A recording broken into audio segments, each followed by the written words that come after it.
সকলের জন্য প্রণাম। আশা করি সবাই ভালো আছেন। তো আমাকে অনেকে বলেছিলেন যে প্রেগনেন্ট ভেজিটেরিয়ান মাদারদের খাদ্য তালিকা বলার জন্য। তো আমি চেষ্টা করেছি একটা তালিকা বানাতে। তো কী কী খেতে হবে সেটা আমি ইন ডিটেলস বলে দিচ্ছি। তো প্রথমেই হচ্ছে আপনার শস্যদানের মধ্যে আপনি ঠিক কী কী খেতে পারবেন। সাদা যত শস্য আছে চাল, ডাল, গম সব কিছু খেতে পারবেন এবং অবশ্যই কর্ন প্রোডাক্ট মানে হচ্ছে আপনার ভুট্টার থেকে উৎপাদিত যে খাদ্যগুলা যে আপনি ভুট্টা হচ্ছে যে বীজ ভেজে খাইতে পারেন, তারপর হচ্ছে ভুট্টা থেকে তৈরি ব্রেড সেটা খাইতে পারেন, বা হচ্ছে কর্ন ফ্লাওয়ার বা হচ্ছে ভুট্টার যে পেস্ট করে সেটা হচ্ছে আটার মতো করে করে সেটাও খাইতে পারেন। তাছাড়া আর কী খেতে পারবেন আপনি হচ্ছে যে ওটমিল বা হচ্ছে জই চূর্ণ, তারপর পাস্তা। এখন পরিমাণে কতটুকু খাবেন, আপনি প্রত্যেকদিন অবশ্যই হচ্ছে 1 কাপ করে আপনার এই যে এইগুলো প্রোডাক্টগুলো খাইতে হবে। আর যেটা হচ্ছে রাইস বা অন্ন সেটা আপনার অবশ্যই 1 থেকে 1.5 কাপ খেতে হবে। তারপর হচ্ছে যে ভেজিটেবলস, আপনি শাকসবজির মধ্যে ঠিক কী কী খেতে পারবেন। এক হচ্ছে বিট, তারপর হচ্ছে আপনার জম্বু পালং শাক, তারপর হচ্ছে যে পালং শাক, শালগম, পাতাকপি, বাঁধাকপি, বরবটি, ব্রকলি, ক্যাপসিকাম, গাজর, মিশ্রে আলু, আলু, টমেটো, বাঁধাকপি, ফুলকপি এগুলো খেতে পারেন। এবং হচ্ছে কতটুকু পরিমাণে খেতে পারবেন, অবশ্যই 3 থেকে 3.5 কাপ খাবেন। তো এটা আপনি চাইলে শাকসবজির মতো করে সবজি রান্না করে খেতে পারেন, অথবা হচ্ছে বাটা বা ভর্তা করে খেতে পারেন। তারপর হচ্ছে আপনার ফ্রুটসের মধ্যে অবশ্যই কী কী খেতে পারবেন, অ্যাপ্রিকট, তারপর হচ্ছে যে বেরি, ব্ল্যাকবেরি আছে, একটা হচ্ছে যে কুই টাইপের বেরি আছে, অনেকটা হচ্ছে যে আপনার সবুজ কালারের মতো। তারপর হচ্ছে ক্যান্টা, হচ্ছে যে ট্রপ, যেটাকে আদার একটা নেম হচ্ছে মিলন। তারপর আছে আপনার যে কি বলে সবুজ যে আঙুরগুলো সেটা খাইতে পারবেন। তারপর স্ট্রবেরি, অ্যাপেল, ম্যাঙ্গো, ব্যানানা বা হচ্ছে কলা, বেরিজ। তারপর হচ্ছে আপনার জামের সাথে হচ্ছে আপনার জাম রোল, নাশপাতি এগুলো খেতে পারবেন। এখন হচ্ছে অয়েলের মধ্যে ঠিক কোন কোন অয়েল খেতে পারবেন, এক হচ্ছে ক্যানোলা, তারপর হচ্ছে অলিভ অয়েল, তারপর হচ্ছে আপনার সানফ্লাওয়ার, সয়াবিন তেলও আপনারা খেতে পারবেন। তারপর হচ্ছে আপনার বিভিন্ন বাদাম থেকে তৈরি বিভিন্ন তেল, বা হচ্ছে যে অ্যাভোকেড থেকেও তৈরি হওয়া তেল, সেগুলো কতটুকু খেতে পারবেন, অবশ্যই প্রত্যেকদিন চেষ্টা করবেন 7 to 8 টিস্পুন মানে হচ্ছে চা চামচ।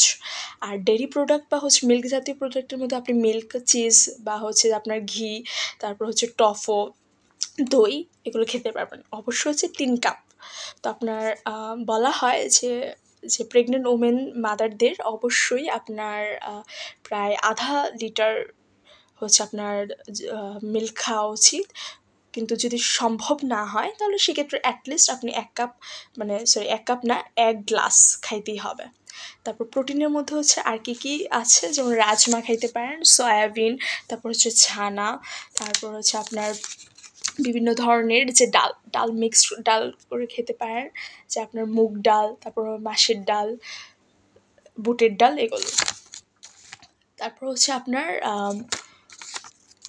তারপর হচ্ছে ফ্লুইডের মধ্যে অবশ্যই হচ্ছে জল বেশি করে খাইতে হবে, অ্যাটলিস্ট আপনার 6 থেকে 7 গ্লাস প্রত্যেক দিন। তারপর হচ্ছে যে মিল্ক সুপস, তার সাথে হচ্ছে ফ্রুট জুস, আপনি বিভিন্ন যে ফ্রুটসের কথা বললাম সেগুলো আপনি জুস করে খাইতে পারেন। এখন চলুন জেনে নেওয়া যাক যে আপনি কখন কোন খাবারটা খাবেন। যেমন ধরুন সকালে আপনি হচ্ছে রুটি খাইতে পারেন, অথবা হচ্ছে অন্ন খাইতে পারেন, অথবা হচ্ছে খিচুড়ি করে খাইতে পারেন। খিচুড়িতে অবশ্যই হচ্ছে সয়াবিন দিয়ে, শাকসবজি দিয়ে মিক্সড করে, মিক্সড ডাল দিয়ে তারপর খাইতে পারেন। তারপর হচ্ছে যে আর কি খেতে পারেন, টোস্ট খাইতে পারেন বা স্যুপ। আর অবশ্যই হচ্ছে প্রতি 2 ঘন্টা অন্তর অন্তর কিছু না কিছু খাবেন, ড্রাই ফ্রুটস অথবা হচ্ছে মুড়ি বা কিছু একটা। তারপর লাঞ্চের ক্ষেত্রে হচ্ছে অবশ্যই অন্ন, তারপর হচ্ছে ডাল, সবজি, রসাও প্রত্যেকদিন অল্টারনেট করে করে, যেমন আজকে সয়াবিন পেলেন, একদিন রাজমা, আরেকদিন হচ্ছে আপনার ছানার রসা, বা এবার বিভিন্ন হচ্ছে ডালের বড়া করে রসা, এরকমভাবে বিভিন্ন ধরনের, বা ফুলকপির রসা, এবার এরকম করে অল্টারনেট করে খেতে পারেন। সাথে হচ্ছে আপনার সালাদ হিসেবে বিট, তারপর হচ্ছে শসা এগুলো রাখবেন। এবং হচ্ছে টক জাতীয় ফলের মধ্যে আপনি হচ্ছে যেমন জাম বা জাম্বুরা, লেবু এগুলো রাখতে পারেন। তারপর হচ্ছে আপনার স্ন্যাক্সের মধ্যে হচ্ছে অবশ্যই বিকালের দিকে আপনি হচ্ছে বিভিন্ন ধরনের ড্রাই ফ্রুটস বা হচ্ছে যে ফ্রুটস স্যুপ, তার পাশাপাশি হচ্ছে বিভিন্ন ধরনের কেক, যেটা হচ্ছে আপনাদের ইসকন মন্দিরগুলোতে পাওয়া যায়, সেগুলো খাইতে পারেন। আর রাতে রুটি অথবা হচ্ছে অন্য যেটা আপনার প্রিফারেবল মনে হয়, সাথে হচ্ছে সবজি তরকারি, সেগুলো খাইতে পারেন। এখন চলুন জেনে নেওয়া যাক যে কী কী খাওয়া যাবে না। যেমন হচ্ছে আপনার সবজি বা ফ্রুটসের মধ্যে আপনার কিছু জিনিস খাওয়া নিষিদ্ধ, যেমন হচ্ছে আপনার খেজুর, কাঁচা পেঁপে, তারপর হচ্ছে আপনার কালো আঙুর, তারপর লিচু, আনারস, তরমুজ, এগুলো অবশ্যই ডিউরিং প্রেগনেন্সিতে খাবেন না। আর হচ্ছে আর কি অ্যালকোহল, চা, কফি বা আনকুকড কোনো কিছু, কাঁচা কোনো কিছু খাবেন না। অবশ্যই প্রত্যেকটা জিনিস রান্না করে খাবেন। তবে যেমন যেমন ভিটামিন সি যুক্ত যেগুলা, যেমন আপনার শসা বা লেবু, এগুলো আপনি কাঁচা খাইতে পারেন, কিন্তু তাছাড়া আদার্স যা যা আছে এগুলো অবশ্যই রান্না করে খাইতে হবে।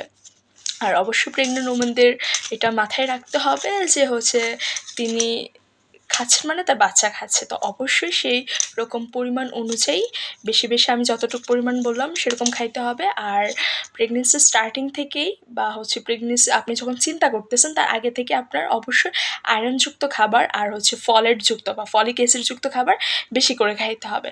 কারণ এই দুইটার ডিফিসিয়েন্সি হয়ে গেলে তখন বাচ্চার রক্তশূন্যতা বা বিভিন্ন ধরনের সমস্যা হয়ে থাকে। তো আপনি চাইলে ফলেটযুক্ত খাবার মানে বিভিন্ন শাকসবজি খাইলেই আপনার ফলেট পেয়ে যাবেন।